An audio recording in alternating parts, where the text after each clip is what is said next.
Hello, Minimeat23Q here for another tutorial. This tutorial is going to be different than my other tutorials, and I know I say that in almost every video, but this actually is going to be different, actually quite a bit different.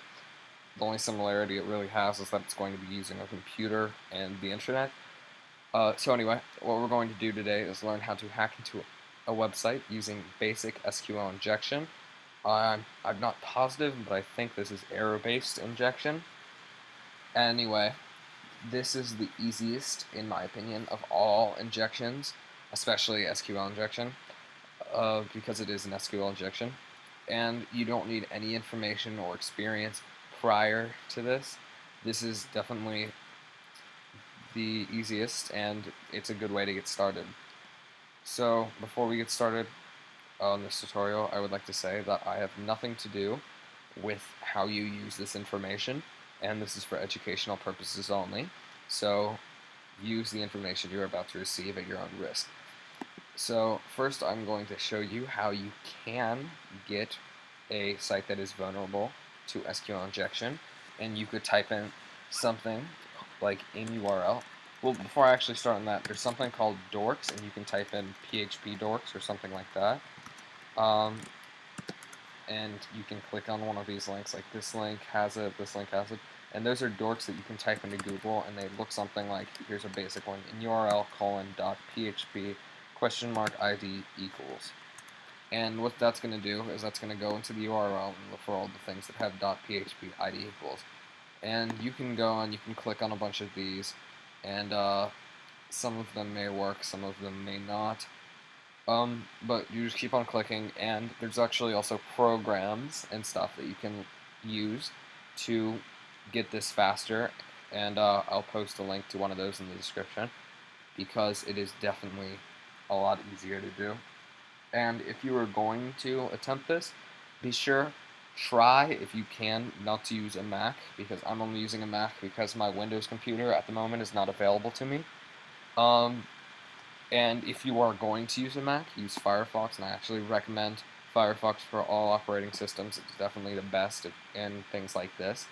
So, without further ado, let's get started. So let's say you found a website. I found mine right here, actually.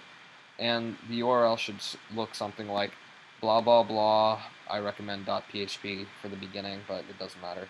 Equals and then a number. And mine happens to be products.php cat equals 2 and sub equals 12. So to see if this website's vulnerable, I'm going to put an apostrophe at the end of the URL, and it's going to say, there we go, you have an error in your SQL syntax. Check the manual, but that doesn't matter. As long as it says you have an error in your SQL syntax, that means that the website is most likely vulnerable. And it's about a 20% chance that it's not.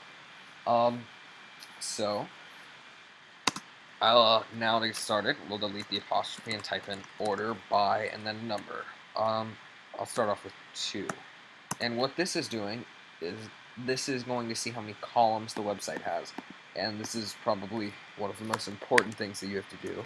And you can gradually go up until it says something like,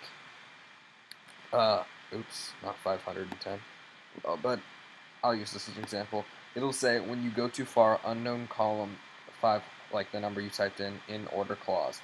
And it's going to be different for every website. So I'm going to go to 10 now, and 10 worked. And now I'm going to go to 11, see if 11 works. Oh, there we go. 11 didn't work. So that means that there are 10 clauses, or there are 10 columns. So now that we know that there are 10 columns, you're going to delete the order by and go back to the 12 and type union all select 1, 2, and then put in how many columns I have. For this example, I'm using 10, so we'll do 10, and then we'll put two hyphens at the end. So now, oh, I'm sorry. Then you also want to replace the number with either a negative number or null. I use null because it's easier for me. And then you'll show up with a few numbers. I recommend picking the top number or whatever number is in bold. I'm going to use the top number here. So then you're going to replace whatever the top number is. For me, it's 7. And replace it with @ version. and let it load, and then it says 5.092 community, which is good. This means that the database is version is over 5, and that means we can hack into this website without using a blind SQL injection, which is very time consuming and a lot harder than this, and I'm not going to get into that. You can learn that from online, or you know what, I might post a tutorial a little later, but probably not. So you could just Google that if it's under 5, but luckily for us this isn't. So you're going to replace the at version you just typed with group underscore concat parentheses table underscore name parentheses, and then go to the very end of your columns list, and for me it's 10, and then type from information underscore schema, that's SCHEMA dot tables, where table underscore schema equals database, and then to put 2 parentheses hyphen hyphen. So now we're going to get a list of table names if you typed in correctly, and all of these are tables, like I just said. You might want to find the interesting ones. For me, the interesting ones are login secured, and users. I'm not going to use all of them. You can only use one of them at a time, so I'm going to use login for now. Maybe users, but I'm not sure. Login secured. Be sure if you're looking to find the admin to a website, be sure to look for something like admin. I'm pretty sure my admins are under login secured, or login. I'm not positive.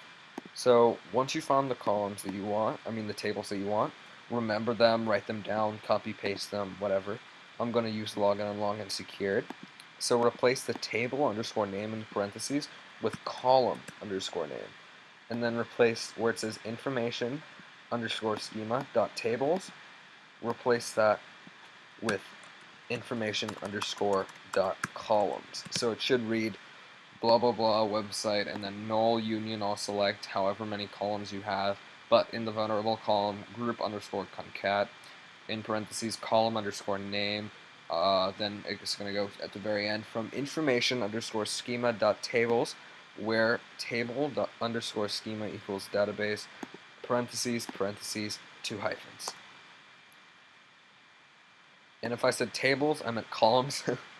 I don't remember which one I did, but anyway. So now here is all the columns. This is all the information the website has. Find stuff that's interesting to you: full name, pass, username, position, full name, all of that stuff. What else we can get? ID, that's not really that interesting. Cat, all this stuff is very, very good information. So we want the pass and the username to the admin. So I'm going to replace where in parentheses where it says column name right after group concat to username, because that's one of the columns we found. And if I just wanted to find the usernames, I would just type in username in parentheses, nothing else. But if I wanted to do more than one, I would type comma 0x3a comma, and then whatever I want. In this case it's pass, and if I wanted more I could even type 0x3a position, etc. So then replace all of this information schema, or just replace that with, since I want to find the admin, login, which is one of the tables that we had, or I can type login secured or something like that. Actually, for now I'll do users. If it says something like unknown, oop, there we go. Here's all the usernames and passwords. But if it says something like unknown username in blank list or whatever, that means that you have the wrong table and you're going to have to go back and look at a different table. Or you can just replace the username with something else. So here we have all of the usernames and passwords and how it's made, because we put the username first. The username is going to be first, and then we put 0x3a, which is kind of like a colon. Password, the pass, it's going to be username, colon, password, and then it's going to separate by a comma. So then username, colon, password, comma, username, colon, password. And if I typed in something like, I don't know if this will work because it's for users, but full name, I don't know why it's not letting me type. Oh, there we go.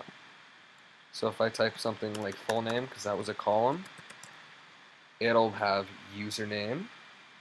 See, unknown full name and fields list, which means full name is not in the users table. So I'll just put pass, and let's take one of these. And I've already went to this website before, since I'm using it as an example website, so I know that this is an admin account right here, damn Cobra123.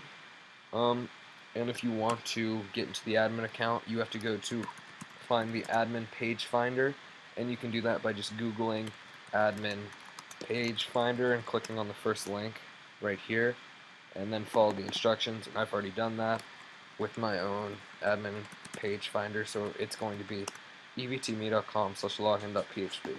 And here we go, and I'm going to do, this says hacked, so I don't know if it would work, but it's going to be hacked, and then the password is Karika1982. Yeah, it'll probably, yep, it works. So here's the profile that I just got. Here's all of the stuff. C99 shell version 1. They have a nice shell here. You could probably, with a little Google search, find out how to upload your own shell, because this does look like an admin account. All of these other accounts and passwords are also open to me. So that's the end of the tutorial. This also kind of shows you how scary it is and how easy it is to hack into a website. So thank you for watching very much, and please subscribe if you enjoyed the video. There will be more where this came from. So yeah, that's it.